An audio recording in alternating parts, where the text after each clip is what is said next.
Net assessment is a way of thinking about competition, and it's a way of thinking about military balances. It's an approach to diagnosing military situations and advising senior leaders. So it's an approach. It's not a methodology. It's not a template, but it's an approach to thinking about military problems that I find fascinating, and I believe students find useful no matter what career they go into. So the concept of net assessment is timeless. You can find, although you can't find the term net assessment, you can find the thinking behind net assessment in the writings of Sun Tzu and the writings of Clausewitz.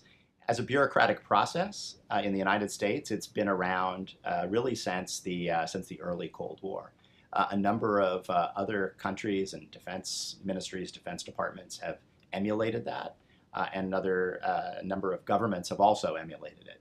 But it's also, I'd say, a broadly applicable approach that goes beyond defense, beyond national security, to help you think about, structure diagnostically different problems that you face.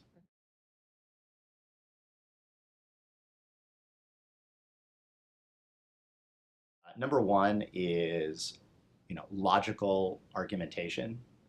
Number two is clear writing, because wherever you are, whatever organization you're in, whether it's in the government or in the private sector, there aren't enough people who can think clearly and can write clearly. And as a society, unfortunately, it's getting worse. It isn't getting better. So those who can do that, those who can think clearly and write clearly, will be at a marked advantage over their peers.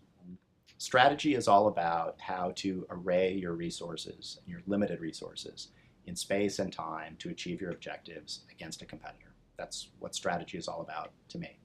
So the things that you should get out of a course in strategic studies is an appreciation of interaction, the fact that you don't get to decide strategy, you don't get to impose strategy. It's a competition. So that notion of competition and interaction, and with that, you should get an empathy for the other side. You should understand the need to understand your competitor, also to understand your allies, to realize that they may see things very differently than you do.